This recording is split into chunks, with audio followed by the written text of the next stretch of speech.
Excel PU college Guruvayanakere, ಕರ್ನಾಟಕದ number 1 PU college. Admissions open now.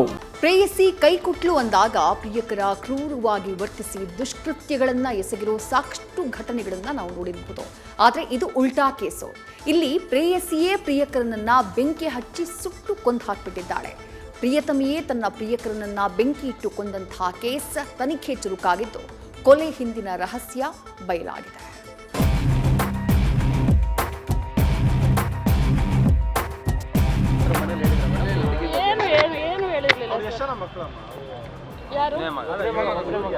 ಇವನಿಗೆ ಒಬ್ಬನೇ ಮಗ, ಒಬ್ಬ ಚಿಕ್ಕ ವಯಸ್ಸಲ್ಲೇ ಸತ್ತೋಗಿದ್ದ. ಇವನಿದ್ದಿದ್ದೆ ಒಬ್ಬ ಚಿಕ್ಕ ವಯಸ್ಸಿಂದಾನೆ ಅವನ ಸಂಖ್ಯೆ ಯಾರು ಇಲ್ಲ. ಅವ್ರಮ್ಮ ಬದುಕಲ್ಲ ಸರ್, ನಿಜವಾಗ್ಲೂ. ಅವನಿಗೆ ಒಬ್ಬಂಗೆ ಶಿಕ್ಷೆ ಕೊಟ್ಟು ಹೋಗ್ಬಿಟ್ಲು. ಆದರೆ ಅವರಮ್ಮ ಅವರಪ್ಪ ಯಾರು ನೋಡ್ತಾರೆ ಸರ್?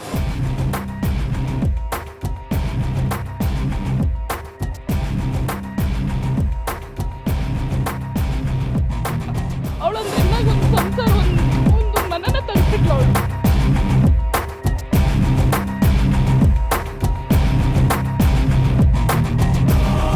ಅವಳು ಬಿಸ್ಲಿಗೆ ಹೋಗ್ತಾ ಇರ್ಲಿಲ್ಲ ಸರ್. ಸುಡ್ತಾ ಇರ್ಬೇಕಾದ್ರೆ ಪೆಟ್ರೋಲ್ ಹಾಕಿದಳಲ್ವ, ಅವ್ನಿಗೆ ಎಷ್ಟು ಉರಿ ಆಗ್ತಿರುತ್ತೆ, ಅವನು ಎಷ್ಟು ಸಂಕಟ ಅನುಭವಿಸಿರ್ತಾನೆ.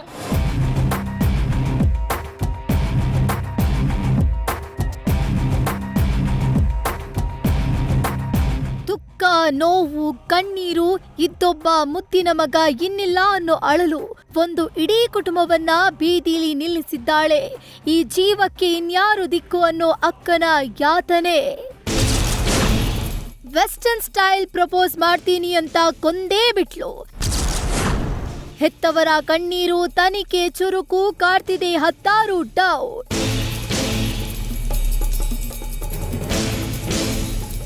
ಪ್ರೇಮ, ಈ ಮೂತಿನ ನೀಟಾಗಿ ನೋಡ್ಕೊಂಬಿಡಿ. ಇವಳೇ ಪ್ರೀತಿ ಕೊಂದ ಕೊಲೆಗಾತಿ. ಬೆಂಗಳೂರು ಬ್ಯಾಡರಹಳ್ಳಿ ಠಾಣಾ ವ್ಯಾಪ್ತಿಯ ಅಂಜನಾಪುರದಲ್ಲಿರೋ ಇದೇ ಪ್ರೇಮಾಳ ಮನೆಗೆ ಬಂದಿದ್ದ ಕಿರಣ್ಗೆ ನೈಸ್ ಆಗಿ ಸ್ಕೆಚ್ ಹಾಕಿ ಸಿನಿಮಾ ಸ್ಟೈಲ್ನಲ್ಲಿ ಪ್ರಪೋಸ್ ಮಾಡ್ತೀನಿ ಅಂತ ಕಿರಣ್ಗೆ ಬೆಂಕಿ ಇಟ್ಟು ಸುಟ್ಟ ಕೊಲೆಗಾತಿ. ಯಾವಾಗ ಪ್ರೇಯಸಿ ಪೊಲೀಸರ ಕೈಯಲ್ಲಿ ತಗ್ಲಾಕೊಂಡ್ಲೋ, ಸಾವಿನ ಹಿಂದಿನ ಒಂದೊಂದೇ ಕತೆ ರಿವೀಲ್ ಆಗಿದೆ.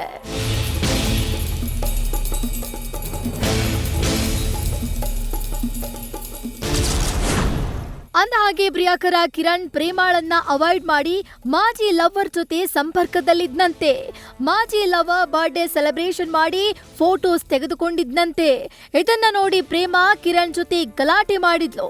ಹೀಗಾಗಿ ಕಿರಣ್ ಪ್ರೇಮಾ ನಂಬರ್ ಅನ್ನೇ ಬ್ಲಾಕ್ ಮಾಡಿ ಅವಾಯ್ಡ್ ಮಾಡಿದ್ದ.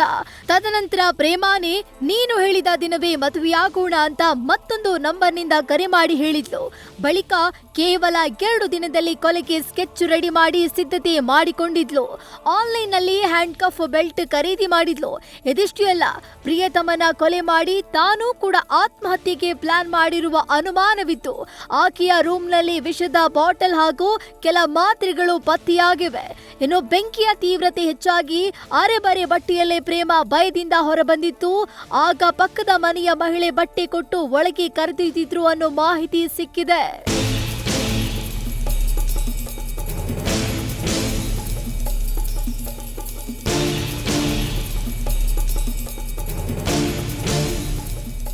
ಮೂಲತಃ ಬೆಂಗಳೂರಿನ ಗೊಲ್ಲರಹಟ್ಟಿಯ ನಿವಾಸಿಯಾಗಿದ್ದ ಮೃತ ಕಿರಣ್ ತಂದೆ ತಾಯಿಯ ಮುದ್ದಿನ ಒಬ್ಬನೇ ಮಗ. ಇದುವರೆಗೂ ಒಂದೇಟು ಮಗನಿಗೆ ಹೊಡೆದಿಲ್ಲ ಅಂತ ತಂದೆ ಅಳಲು ತೋಡಿಕೊಂಡಿದ್ದಾರೆ.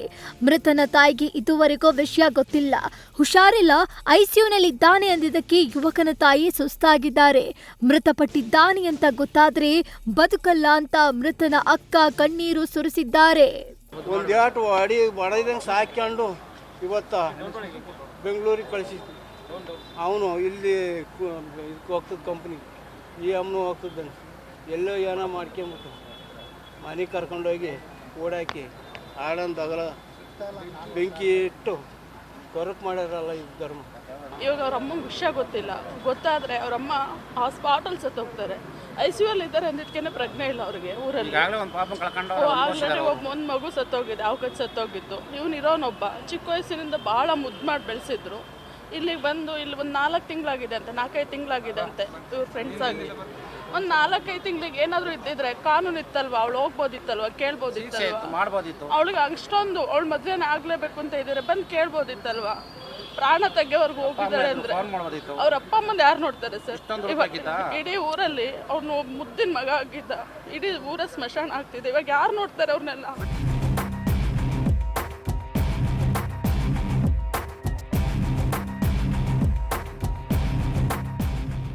ಸದ್ಯ ಕೊಲೆಗಾತಿ ಪ್ರೇಮಾಳನ್ನ ಬಂಧಿಸಿರುವ ಬ್ಯಾಡರಹಳ್ಳಿ ಪೊಲೀಸರು ತನಿಖೆ ಮುಂದುವರೆಸಿದ್ದಾರೆ.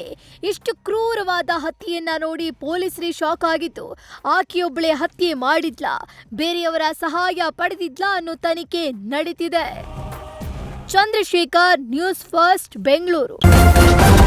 ನ್ಯೂಸ್ ಫಸ್ಟ್ ನಿರ್ಭೀತಿಯಿಂದ ನಿಮ್ಮ ಪರವಾಗಿ.